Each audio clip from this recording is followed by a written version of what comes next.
Good morning, friends. Welcome to Empty Cloud Monastery. This morning we have Sutta study with Bhante Suddhaso, and I will be posting in the comments the link to his translation of Anguttara Nikaya 428. And without further ado, I'll pass it on to Bhante Suddhaso. We'll start by paying homage to the Buddhas. Namo tassa bhagavato arahato samma sambuddhassa. Namo tassa bhagavato arahato samma sambuddhassa. Namo tassa bhagavato arahato samma sambuddhassa. Buddhang dhammang sanghang namasami. So good morning. Today we'll be looking at the Aryavangsa Sutta. So Anguttara Nikaya, chapter 4, Sutta number 28. Which is translated here as noble traditions. So this is a very well-known sutta, very commonly referred to sutta, especially in the monastic world, the world of Buddhist monastics. And yet it's one which is, for some reason, it's not commonly known among lay people, although it's very well known among monks. So today I'll go through this discourse and give some explanations, and at the end I'll take any questions that you might have. So the sutta begins. This is presumably the Buddha speaking. It says, "Monks, there are 4 noble traditions which are historic, long-standing, traditional, ancient, not contaminated and never have been contaminated, not becoming contaminated and never will be contaminated, and are not criticized by wise contemplatives and priests." So this is the Buddha introducing the topic for the discourse. So the 4 noble traditions, in Pali this is Aryavangsa. So Arya means noble and Vangsa means tradition. And that could also be translated as tradition of the noble ones. So either taking Arya as an adjective, in the sense of a tradition that is noble, or in the sense of the genitive, in that it's the tradition of the noble ones. This is how the noble ones traditionally behave. And I think both meanings are valid here. So it's both that the traditions themselves are noble, but also that this is how noble beings act. And of course, in Buddhism, when we say noble, we're talking not about hereditary aristocracy, but we're talking about qualities of the heart that make somebody truly noble. So we're talking about the development of wisdom and compassion. We're talking about people who have made some significant breakthrough in understanding the nature of the mind. And optimally, people who have attained some stage of awakening. And so the Buddha says that these 4 noble traditions are historic, long-standing, traditional, and ancient. In other words, he's emphasizing that these aren't just some new ideas that were made up recently. They're not something that he invented, or they're not something that are a new trend, but rather they're something which are, they're ancient. There's something which has been around for as long as history, something which is a basic pattern of human existence. And he emphasizes that they're not contaminated, never have been, and never will be. So the Pali word here for contaminated is sankinna, which literally just means mixed, like mixed in with other things. But it has the particular meaning of mixed in with contaminants. Kind of like if you have pure water and then you mix in some chemicals or dirt, then it's contaminated and you don't want to drink that water anymore. So in the same way, the Buddha is saying that these noble traditions are completely pure. There's nothing harmful about them. And similarly, that they're not something that wise spiritual practitioners would criticize. There's something which wise spiritual practitioners, regardless of their tradition, recognize as valuable. So the Buddha says, what for? The first one, he says, "Hear, monks, a monk is content with any robe whatsoever. They speak in praise of being content with any robe whatsoever. They do not seek for a robe in an inappropriate way. If they do not obtain a robe, they are not disturbed. If they do obtain a robe, they use it without being attached, obsessed, or captivated. They see the drawbacks and know the escape. However, they do not use their contentment with any robe whatsoever as a reason to exalt themselves or disdain others. Monks, one who is skillful, diligent, aware, and mindful in this way is called a monk who is established in an ancient, historic, noble tradition." So this is the first of the four noble traditions. So just reflecting on how obsessive we can be about our clothing. So whether if you're a layperson, this is usually quite clear. A lot of lay people spend a tremendous amount of time carefully considering their wardrobe, carefully considering what clothing they're going to wear and what clothing for what occasions and different circumstances requiring different outfits and different moods reflected in what they choose to wear, or their brand loyalties. Some people delight in being a walking corporate billboard. People get really obsessed with their clothing. And some people, their obsession with clothing is actually being obsessed with wearing very simple, plain clothing. Some people, their form of obsession is an obsession with minimalism. Other people, it's an obsession with ostentatious and over-the-top clothing. With other people, it's an obsession with being completely up to date with the latest developments in the fashion world. Or even better, being one step ahead of the latest developments. Being a trendsetter, trying to be a trendsetter. And all of that, of course, is completely ridiculous. So even in the monastic world, by the way, there can be obsession with robes.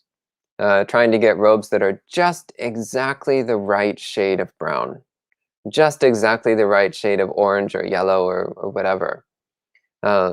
So there's endless debates in monasteries about just the right color for a robe. And monks will sometimes spend hours, days, weeks even, re-dyeing their fabric over and over again, trying to get the exact color they want in their robe. It's because we don't really have anything else to do. So we wind up spending it on silly things. While as lay people, we're obsessed with getting the latest clothing from Prada or whatever it is people are obsessed with. I've never had anything from Prada in my entire life. And then as monastics, we get obsessed with having things just the right color. Or we're concerned with the fabric. You want something really thin, or you want something a bit thicker, you want something middleweight, you want something very soft, or you want something very smooth. So we can get really obsessed with our robes. Or you want something that's a little bit bigger or a little bit smaller. And in doing that, we lose sight of what the purpose of clothing is in the first place.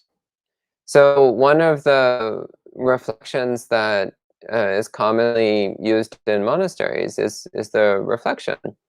The purpose of the robe is to keep us warm, to keep insects off of our body. It's to cover our private parts. It's to, as monks, it's to identify us as monks. So we also wear robes as a uniform, which identifies that we're Buddhist monks. So there's a clear purpose to the robe, to our clothing. And if we lose sight of that, then we can very easily get wrapped up in all kinds of unwholesome mind states. So the Buddha gives this first noble tradition as being content with any kind of robe whatsoever. So not being so obsessive about getting exactly the right shade, like, well, I like mine a little on the reddish brown side, and I like mine a little more yellowish brown. Well, who cares? It's a robe the color of dirt, robe the color of dead leaves. Why are we so obsessed with what exact shade of dirt our robe is? really not a big deal. Or exactly how thick or thin it is. Again, there's debates on this one as well. I've known monks who they wanted the most ridiculously gauzy thin robes. Well, I mean, that's fine. They tear and fall apart at the slightest touch, by the way. It's really not the most practical. But then the other argument is when you wear thick robes, then they're really hot in the summertime. So there's always arguments to be made. But realistically, just to be content with whatever robe you have. Whether it's thick or thin, whether it's light brown or dark brown, whether it's more yellow or more orange, doesn't really matter. It's not important. As long as the robe serves its purpose, doesn't really matter so much what its precise characteristics are. And this is particularly relevant because up until recently, fabric was expensive and difficult to come by. So it wasn't always so easy to get clothing as it is in developed countries these days. It used to be much more challenging to get a hold of cloth and to get robes and clothing.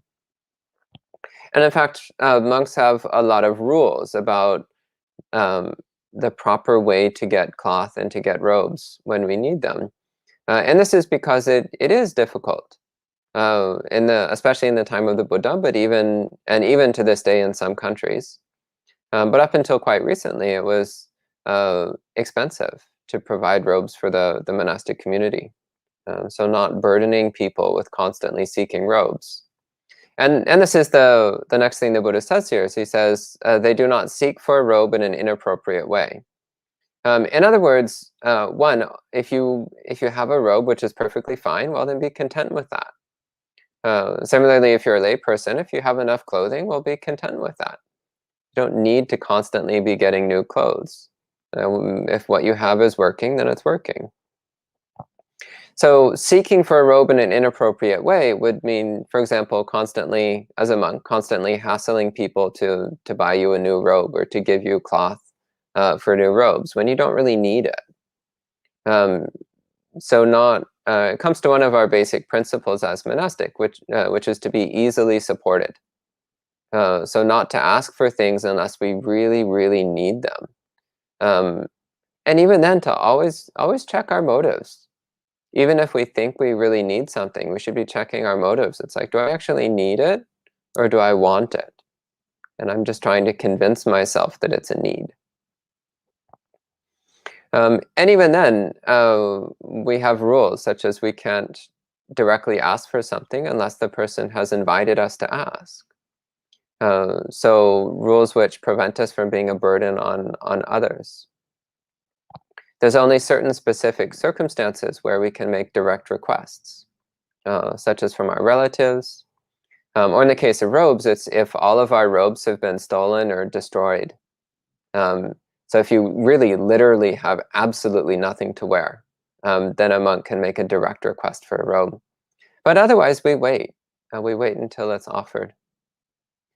So this also is a practice of, once again, of contentment, of simplicity, of humility, of being okay with what you have. Then the Buddha says, if they do not obtain a robe, they are not disturbed. So sometimes you're not going to get what you want. Big deal. There's no point in being bothered by that fact. It's just the way life goes. You don't always get what you want. And he says, if they do obtain a robe, they use it without being attached, obsessed, or captivated. So not being obsessed with the things that we have. So in this case, he's focusing on robes because that's one of the few things that monks have. So again, recognizing that everything is impermanent, as we were talking about yesterday. Everything is impermanent. It's subject to change. So maybe you get the robe that's exactly the shade of brown that you really like. Well, what happens to fabric over time? It fades. In a few months, it's now a few shades lighter than the exact shade that you want. Well, isn't that disappointing? So again, I've known monks who are constantly re-dyeing their robes. Like every month, they're re-dyeing their robe to try to get it back to that exact perfect color that they want. Well, it's kind of pointless, isn't it? Unless your robes are getting really faded to where it looks terrible. I've also seen the other extreme where a monk, he just never re-dyed his robe, and it got to a point where it was this like faded, light mauve, pinkish, purplish color, which didn't really look anything like a Buddhist monk's robe anymore. Just looked like a faded pink tablecloth. So that's not so good either.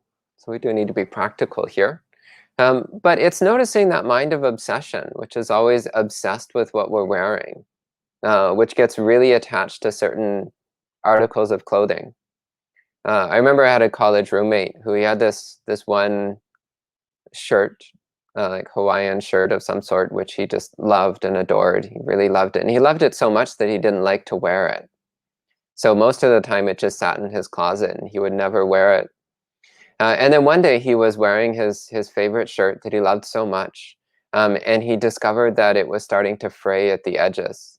And he got so upset that his favorite shirt was starting to fall apart. Well, this is the nature of all things. The nature of all clothing is to eventually develop holes and wear out. That's not a problem. It's just the way things are. It's only a problem if we're attached to it. It's only a problem if we're obsessed with it being in some particular way. So the Buddha says regarding a robe, they see the drawbacks and know the escape. So this is an example of the drawbacks. If you're attached to something which is impermanent, namely everything, then you will be disappointed when it changes, which it will. So you're setting yourself up for disappointment. So recognizing that attachment automatically brings with it disappointment and depression, then having seen the drawback, one does not become attached. One lets go of the attachment. Recognizing that the attachment itself is already dukkha, then one sees the drawback and one does not get attached. And so the escape here is disenchantment and dispassion. So recognizing that there is no happiness in attachment to anything at all. But there is happiness in renunciation. There is happiness in contentment. There is happiness in equanimity. That's where true happiness can be found. And then finally, the Buddha makes this interesting statement. He says, they do not use their contentment with any robe whatsoever as a reason to exalt themselves or disdain others. So in other words, he's pointing to the fact that as we start to make progress in spiritual practice and we become aware that we are developing spiritual traits which are not common, there can be a tendency for arrogance and conceit to arise in the mind. This arrogance of thinking like, oh, well, I'm so much better than everybody else. Look, I'm content with these rags, but not like those monks. Those monks always dyeing their robes all the time, always getting new robes, always obsessing about the color and the fabric, but not like me. I wear rags. Aren't I special? Look how great I am. So even if it's a good, wholesome quality that we have, even if we're practicing in a traditional way that's very much in line with Dhamma, if we use that as an excuse to exalt ourselves and disdain others, then we've fallen into yet another trap. So the trap of arrogance on our own part, and the trap of looking down on others. So that's missing out on the qualities of humility and compassion, which are two important elements of Buddhist practice. So humility, saleka in Pali, and compassion, karuna. Those two very important elements of Buddhist practice. Then the second one, the Buddha says, another one, monks, is that a monk is content with any alms food whatsoever. They speak in praise of being content with any alms food whatsoever. They do not seek for alms food in an inappropriate way. If they do not obtain alms food, they are not disturbed. If they do obtain alms food, they use it without being attached, obsessed, or captivated. They see the drawbacks and know the escape. However, they do not use their contentment with any alms food whatsoever as a reason to exalt themselves or disdain others. Monks, one who is skillful, diligent, aware, and mindful in this way is called a monk who is established in an ancient, historic, noble tradition. So this is the second one, which is our relationship with food. So another very important area of practice, because this is another place where we tend to get very obsessed. So maybe you really, really want Sri Lankan food. You really want those little spicy jackfruit balls. Or you really, really want that nice Italian pizza. Or you really, really want those little powdery cookies. Or whatever it is you really, really want. Well, the problem here is that we're losing sight with the purpose of food. So every day here at the monastery, every day before lunch, we recite the food contemplation, reminding ourselves that food is not for fun, not for pleasure, not for adornment, not for beauty, but just for the sake of our health, just for keeping the body alive and healthy, so that we can continue our spiritual practice. That's the purpose of food. It's not for entertainment. It's not for pleasure. It's just to keep us alive and healthy so we can keep practicing. That's all. So then we're content with any kind of food whatsoever, because it actually doesn't really matter so much. Of course, you need to be practical, by the way. So if you're actually getting sick from the food that you're eating, either because it's unhealthy or it's not what your body needs, then of course you need to be practical and try to get the food that's right for you. But the Buddha also says one does not seek for alms food in an inappropriate way. So again, not if you're a layperson, that means things like not stealing, or not engaging in any kind of unwholesome behavior to try to get the food that you want. As monastics, it also means that we need to, similarly to robes, we can't just directly ask for something unless it's our relatives or someone who's invited us to ask. Or in the case of extreme need, which actually does include illness. If we're genuinely getting sick from the food that we're eating, then we can ask for something else. We can ask for something that will be supportive to our health. But where this comes up is it means like, well, you walk in and you're like, what? They're serving chocolate cake? I wanted vanilla cake. You don't just go and ask for a different kind of cake. That would be ridiculous. That would be seeking alms food in an inappropriate way. Contentment would be saying, well, I'll be content with whatever they're serving. Whether it's vanilla or chocolate, it doesn't really matter. It's just delightful that somebody is offering food. It's delightful that somebody wants to keep us alive so we can keep practicing. And another element here, by the way, is the statement the Buddha says, they speak in praise of being content with any alms food whatsoever. And it was the same with the previous item about robes, about clothing. So it's not just that we ourselves are content with any food whatsoever, any robes whatsoever, but we also openly praise this practice. So encouraging others in practicing these forms of contentment, encouraging others by speaking about what a wonderful thing it is, speaking about how much peace it brings to the mind, how much happiness it brings to the mind. When we put down our obsessions with food and clothing and are just content with having enough, content with what's available to us. And I guess similarly to the previous ones, if we don't get what we want, we're not disturbed by that.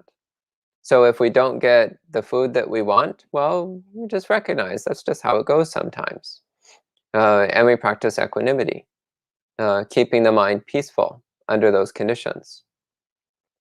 So I've had times in my monastic life, there were some days where I just didn't get enough to eat for one reason or another, or it wasn't what I wanted. One time I went for an alms round, and the only food I got that day was a couple of tomatoes and a block of butter. Well, that was interesting. So that day I was content with eating a couple of tomatoes and a block of butter. It was okay. It was fine. So it wasn't a problem. And every once in a rare while, you just don't get anything at all. And that's okay too. So then you fast for a day. It's not the end of the world. So then the third one the Buddha says, another one is that a monk is content with any dwelling whatsoever. So the Pali word here for dwelling is senasana. So senasana is a compound of two words. Sena, which means reclining or lying down or sleeping, and asana, which means sitting. So senasana literally means a place where you lie down and where you sit. So your place where you sleep and sit. So what's a dwelling place? Well, it's not necessarily a house, though it can be. In fact, the Buddha says that the basic dwelling place for a monk is the base of a tree. So sitting and sleeping underneath a tree. So that's our basic minimum. Of course, this depends upon living in a semi-tropical environment. If you try to do that in Canada, well, that's going to last for the summer months, but when it starts getting cold, yeah, sleeping and sitting under a tree starts to seem a bit less practical when there's 5 feet of snow on the ground. But in warmer climates, it's actually quite doable. You can get by perfectly well, sleeping and sitting under a tree. But if you're lucky enough to have a nice building to live in, well, being content with whatever it is. Instead of wishing, oh, I wish it was bigger, or I wish it was stone instead of wood, or I wish it was painted a different color, or I wish it had a different kind of ventilation system. Like, not getting obsessed with our dwelling, but just reflecting, is it serving its basic purpose? Similarly to clothing, the purpose of a dwelling is to keep us warm in the winter, cool in the summer, to protect us from insects and animals that might harm us, to protect us from humans who might wish to harm us. And also, the Buddha says that another purpose of our dwelling is for the sake of retreat. In Pali, the word is patisallana. So retreat, spending time alone, spending time in seclusion, spending time with ourselves, focusing on developing our meditation practice, or even sometimes just relaxing by yourself, not worrying about socializing with others, not worrying what others think about us, but just enjoying the fact that when we are alone, we don't need to worry about anybody else's opinions about anything. We can just relax and be with ourselves. And similarly, the Buddha says they speak in praise of being content with any dwelling whatsoever, so praising the practice of contentment. They do not seek for a dwelling in an inappropriate way, so as before. If they do not obtain a dwelling, they are not disturbed. If they do obtain a dwelling, they use it without being attached, obsessed, or captivated. They see the drawbacks and know the escape. So these are all the same contemplations with the previous two. However, they do not use their contentment with any dwelling whatsoever as a reason to exalt themselves or disdain others. Monks, one who is skillful, diligent, aware, and mindful in this way is called a monk who is established in an ancient, historic, noble tradition. So those are the first three. So the first three you might recognize as being the first three of the four of a monk's requisites. So robes, alms food, and dwelling. So three of our basic requirements for life. And the fourth one is medicine and medical supplies, but that's not where this sutta goes. So for those who are used to the list of the four requisites, this sutta is a bit surprising because now the Buddha takes things in a completely different direction. For the fourth item, he says, another one is that a monk is fond of developing and fond of letting go. So in Pali, developing is a translation of the word bhavana. So the word bhavana is sometimes translated as meditating. But that's a very narrow interpretation of this word. The word bhavana literally means bringing into being, causing something to exist. And in particular, usually when the Buddha is talking about bhavana, he's talking about kusala bhavana. So bringing into being wholesome states of mind, cultivating wholesome states of mind, developing wholesome states of mind. And of course, meditation practice is one way of doing that. So doing formal sitting meditation, walking meditation, standing meditation. This is one way that we can develop wholesome states of mind. But it's also, no matter what we're doing, we're trying to develop wholesome states of mind. We're trying to bring wholesome states of mind into being and to nurture them, protect them, magnify them, and perfect them. So this is 2 of the 4 right efforts. Bringing into being wholesome states of mind, and then working to protect them and magnify them and perfect them. And similarly, fond of letting go. So the Pali word for letting go is pahana. So letting go or throwing away, casting aside would be another way of translating this. So that's casting aside unwholesome mind states, discarding unwholesome mind states. So we are fond of discarding whatever unwholesome mind states appear. So if we notice a thought of lust or a thought of hatred appearing in the mind, a thought of resentment or ill will or craving or desire of any sort, then we recognize, oh, that's unwholesome. And we discard it, and we rejoice in the fact that we're discarding it. We love throwing away unwholesome mind states. We love bringing the mind back to a state of purity, a state of cleanliness. So this is what he means when he says a monk is fond of developing and fond of letting go. So fond of developing wholesome states of mind and fond of letting go of unwholesome states of mind. So this is the mental training that we engage in Buddhism. So again, meditation practice is a very important way that we practice developing and letting go. But in all of our activities, we're always seeking to bring up wholesome states of mind and to let go of unwholesome states of mind.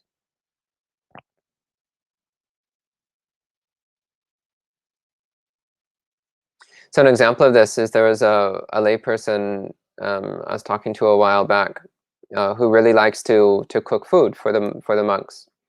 And she was telling me how when she's cooking, she's always thinking about the monks that she's cooking for, and thinking about how happy they'll be when they receive the food, and thinking about how the food that she's preparing will make them feel comfortable and at ease. So it's constantly bringing up this mind of metta, this mind of loving kindness and compassion towards the people that she's preparing food for. So that's an example of bhavana.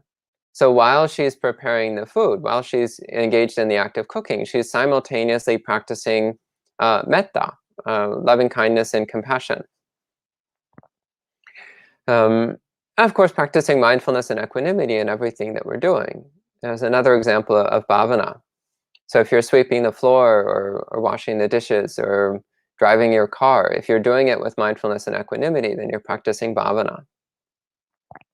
And when you get irritated about something that's happening, if you immediately let go of that irritation, then that's practicing pahana.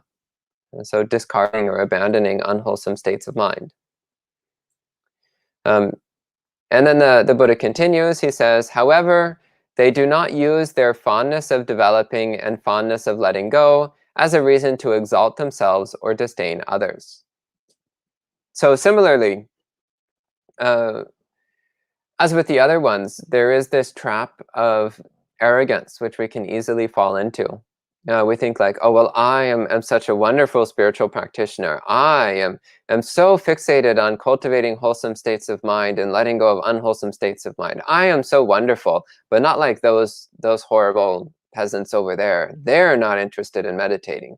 They're not interested in spiritual practice. Well, what's actually happening there? Then we're cultivating an unwholesome state of mind. And we're letting go of our wholesome states of mind. So it's going directly against the principle that we're trying to develop.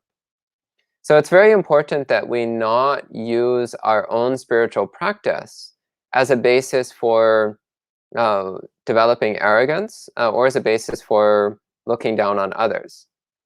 But it is important to actually be aware, of our own good qualities. And also to be aware of our own not so good qualities so that we know what we need to work on. And there is a time for being aware of the drawbacks in others. So sometimes when you see somebody else who has really strong defilements, someone who's overcome with desire or aversion, then you can see that, and you can see, oh, that's really disgusting. Those unwholesome mind states in that other person are really disgusting. That means they're really disgusting if they're in me as well. So just as somebody else being really angry is something that we find distasteful, we can reflect, well, when I'm angry, it looks just as bad. It's just as distasteful. So I don't want to make myself disgusting and distasteful in that same way. So you can use other people's failings as a reminder to avoid those same failings in ourselves, to not make the same mistakes ourselves. And another circumstance where it actually is valid to look at the shortcomings of others is if you're in the role of a teacher. In the role of a spiritual teacher, then it's actually your duty to look for the shortcomings of others so that you can help people see their blind spots and find a solution. But if you're not in the role of teacher and you try to point out people's blind spots, then you might just make enemies instead of friends. So generally speaking, the Buddha says that we should focus on ourselves. We should focus on our own practice and not so much on others. In the Dhammapada, the Buddha says, do not fixate on what others do or don't do. Instead, fixate on what you yourself do or don't do. So always turning attention back to ourselves, not getting caught up in what other people are doing or saying. So then the Buddha summarizes, he says, monks, these four noble traditions are historic, long-standing, traditional, ancient, not contaminated, and never have been contaminated, not becoming contaminated, and never will be contaminated, and are not criticized by wise contemplatives and priests. Then he says, monks, if a monk endowed with these four noble traditions lives in the East, then they will overcome disliking, and they will not be overcome by disliking. So the Pali word here for disliking is arati, which you could also translate as discontent. So here he's referring to that unsettled state of mind, that kind of irritable state of mind where we don't really like what's going on. We're uncomfortable with the way things are developing, with the way things are going in our life. So what the Buddha is pointing to here is that if we're practicing these four noble traditions, then no matter where we live, whether it's in the East, the West, the North, the South, no matter where we live, no matter what the conditions are like there, we will not experience discontent. We will not be overcome by a dislike for our circumstances. Because whatever kind of robe we get, whatever kind of food we get, wherever we're living, it won't bother us because we've already cultivated the ability to be content with having just enough to live, just enough to get by. And since we're constantly developing wholesome mind states and constantly abandoning unwholesome mind states, then our mind will be very pure. It will be very happy and content with any kind of situation. So then the Buddha, he sums up, he says, for what reason? Monks, one who is steadfast overcomes both disliking and liking. In other words, preference. One does not get caught in preferences. By the way, the word translated here is steadfast. In Pali, the word is dhira. And dhira is not an easy word to translate into a single word. So dhira has the meaning of steady and solid and stable, in the sense of steadfast. But it also has the meaning of wise, of intelligent, as astute.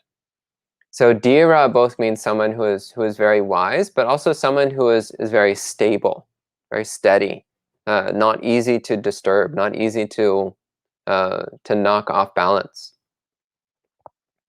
And of course, these two traits come together. As we develop our wisdom, then we're also automatically developing equanimity. So these two traits come together, wisdom and equanimity. And then the Buddha ends with a short poem that summarizes what he taught in the sutta. He says, one who is steadfast is not overcome by disliking. Disliking does not overcome one who is steadfast. It is the steadfast one who overcomes disliking. For one who is steadfast is one who overcomes disliking. Sounds very repetitive in English. It sounds much nicer in Pali, as is so often the case when translating poetry. It loses its poetic quality when it switches languages. Then he says, who can obstruct one who has rejected and left behind all karma? Who can criticize one who is as worthy as a golden ornament? Even the angels praise them. They are even praised by Brahma. So here he's talking about an awakened being. So one who has rejected and left behind all karma is one way of talking about an awakened being, because an awakened being is no longer caught in the cycle of karma, the cycle of repeated birth and death. They're no longer caught in the experience of pleasure and pain that the rest of us are swirling around in. And such a one, he says, is worthy as a golden ornament. So another word for an arhat is the worthy one. So arhat literally means one who is worthy, one who is worthy of praise, one who is truly valuable. So he's pointing out how just as we think like golden jewelry is so valuable and precious, he's saying what's truly valuable and precious is an awakened mind. The mind which has left behind preferences, which is content with just having the bare minimum. That's what's truly precious and valuable. So that's the end of this sutta. Again, a very famous sutta, especially in monastic circles. So at this time, if you have any questions or comments, I'll answer them as best I can. Thank you. All right, thank you, Bhante, for that wonderful sutta study. And I assume I actually had to step out for a minute, so I'm just taking over, hence the little change in voice. But we have one question from Buddha Ruchi, who asks, Monk's robe color obsessions runs counter to gathering rags and sewing them together. Is that latter mentioned in the suttas as the right way to obtain a robe? So collecting rags and sewing together rags is given as the bare minimum. So if you can't get a robe any other way, then you just collect together whatever rags you can and sew them together. But the Buddha actually gave many, many proper ways to get a robe. So even in the time of the Buddha, it was quite common that people would give actually very nice cloth to the Sangha. So very nice fabric, high quality fabric for people to either make robes out of, or they would give robes that they had made for the monks themselves.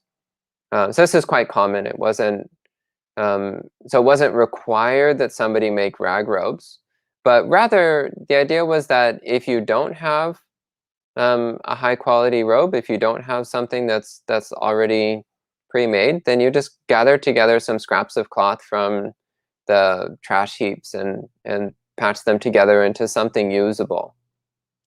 So it's not that there's a right way or a wrong way. So there's an interesting sutta where the Buddha actually says, like, someone was talking about how the practice of wearing rags is so praiseworthy, and the Buddha said, well, and yeah, that's true, it is praiseworthy, but he says, even I, the Buddha, will wear fancy robes donated by householders and aristocrats.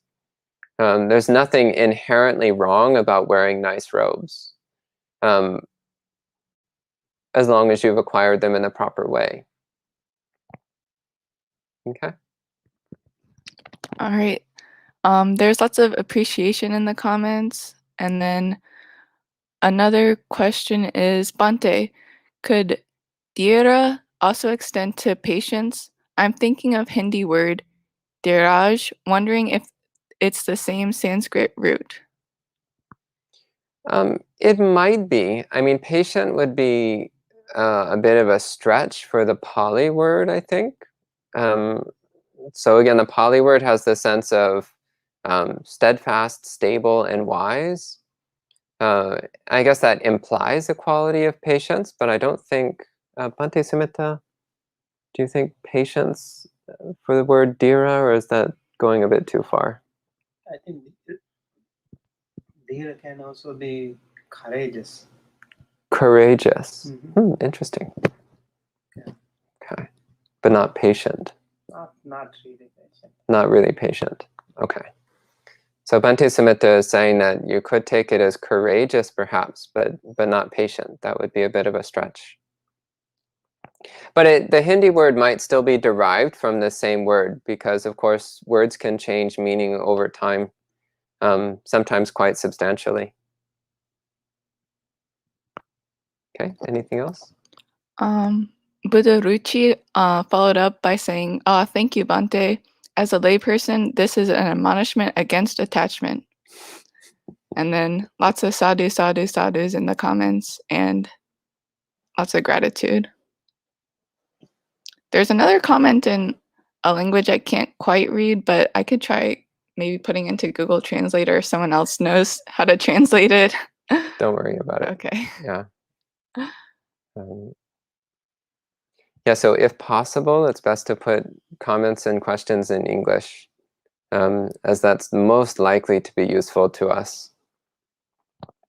Any questions from the live audience? Yeah, go ahead. Earlier you spoke about the importance of humility as well as recalling or be aware of our own goodness. For myself, I will say it's hard in my practice because it feels like even recalling it is not really being, for myself, not being humble. It's even hard to like talk about it because I feel it's almost like bragging or like, oh, as you said, becoming arrogant, I feel. So I was wondering if you had any recommendations on that, how to recall that goodness without and remain humble. One thing which can be really helpful is to use your imagination as though you were somebody else looking at the person you normally think of as you. So, like, if I was somebody else looking at Bhante Suddhaso, observing Bhante Suddhaso, listening to Bhante Suddhaso, watching his conduct, what would I think of that Bhante Suddhaso? So completely depersonalizing it. Because of course, when we take things from a first-person perspective, it's always murky and cloudy because we have a lot of complications mixed in when we are identifying it as me. So try to see your own conduct and characteristics from a third-person perspective. If you were somebody else looking at Jens, what would they think? And try to have a completely honest, unbiased assessment. And yeah, you'll find lots of good qualities to praise about that other person named Jens. Yeah.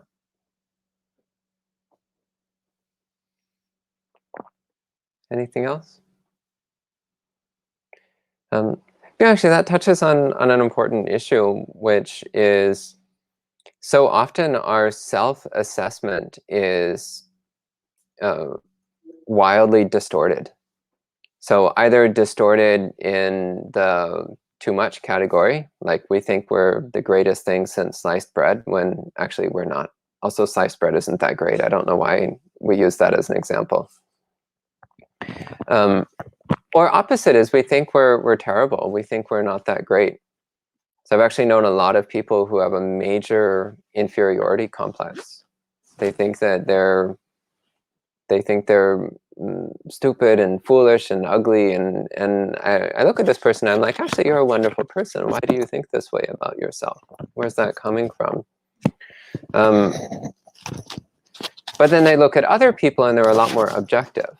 They look at other people and they can see the good qualities and the bad qualities, and they see it with a certain degree of accuracy. So trying to have that same third-person objective standpoint when looking at yourself. So I mentioned imagination because that can actually really help, is to like actually like look in a mirror so you know what you look like, and then imagine like watching that person as they go through their daily activities, or watching how they talk, how they think, how they act, and ask yourself, is that person a good person? does that person have good traits and good qualities, praiseworthy spiritual qualities? And you'll find the answer is yeah, there's quite a bit there that's praiseworthy. Yeah. Okay, any other questions? Rob says, I'm about to spend 6 weeks in Amaravati Monastery, my longest monastery stay yet. Do you have any advice for me? It might be monk chat. Yeah, that's more of a material. monk chat thing. Yeah. I mean, briefly, follow the schedule, follow the guidelines, be kind. That's it. That's the secret to living in a monastery. Those 3 things: schedule, guidelines, and kindness. That'll get you through almost everything. Great. And if you want more, you can ask the same question again this evening for a monk chat, and you'll have more monastics to ask it to as well. And Kumu says, third person, I always think about Elmo in Sesame Street. Well, I didn't watch TV as a kid, so Sesame Street analogies are not going to work for me. So I don't know. Does anybody know what she's talking about? No? Okay, everyone here is drawing a blank as well. Not Sesame Street fans, I take it. We don't have Sesame Street in Italy, so Okay. I'm afraid I am not familiar. And hello to Sirimedo Stefano De Luca, who I assume is an Italian Buddhist. Great. Sadhu, sadhu, sadhu. We need more of those in the world. Yeah, we need more everything Buddhist in the world. Okay, so maybe that's all for this morning. Thank you, Bhante, for sharing the Dhamma, and thank you, Christy, for chipping in and managing. So we will be meeting again in about, oh, actually, Pia, sorry. Go Fake ahead. news, it was not the end. Pia is asking, it's interesting that this sutta not following the 4 request patterns. Why that could be? Any ideas? Maybe first 3 belong to dukkha and the last belong to the end of dukkha? No, I wouldn't say that. I mean, realistically, all 4 of these, if used incorrectly, can generate dukkha, and if used correctly, can lead to the ending of dukkha. It actually is interesting that here the Buddha, he lists the first 3 requisites, but he doesn't list medicine. And instead he talks about practicing right effort, so developing the wholesome and letting go of the unwholesome.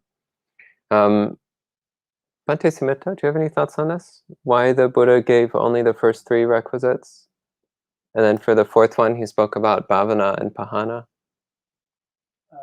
First 3 requisites here. The last one is bhavana. Yeah. I didn't think of it.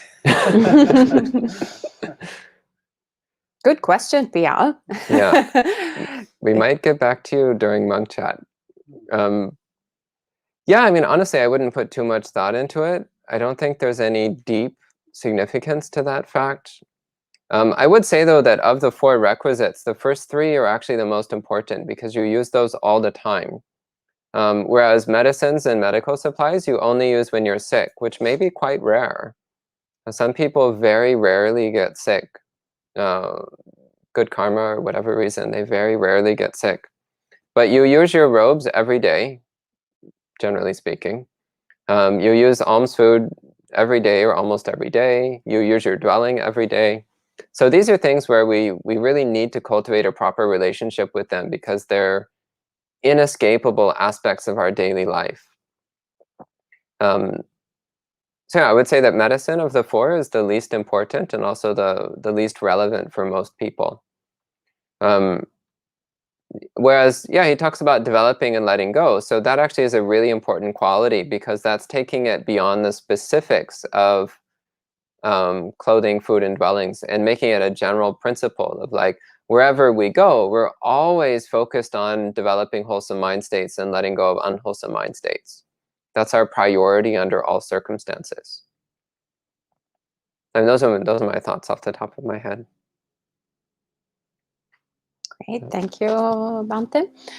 And Rob, actually, if you want to type it in your question for Monk Chat, because Rob is in the UK, so they can't watch it live. So maybe you can go to the YouTube event on our YouTube channel and just type it in the live chat, and we should be able to see it this evening.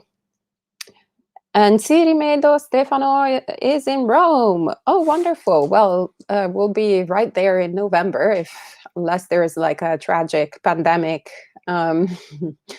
sequel. But if all goes according to plan, I will be there visiting my parents, and Bhante Suddhaso will be visiting for a period of time, as well as perhaps some other venerables. We hope. So maybe we can meet in person at that time. And Patricia says, hello from Manhattan. Definitely more close by. Also says, hi, Champika. Maybe Champika now is a famous worldwide. Our resident Champika, as well as her food that is constantly recollected in Dhamma talks. So a monk is content with any alms food whatsoever, whether from Champika or otherwise. Yes. That's right. And welcome to everyone else who is saying hello. All right, so this is, I think, really all for this morning. And yeah, once again, you can meet again at 7:30 p.m. New York City time, and ask any questions you have about Buddha, Dhamma, and Sangha, and we'll try our best to answer them.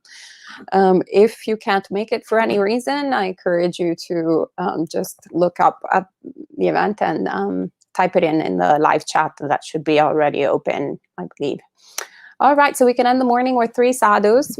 Sadhu, sadhu, sadhu. May you all be well and happy, and may all good things come.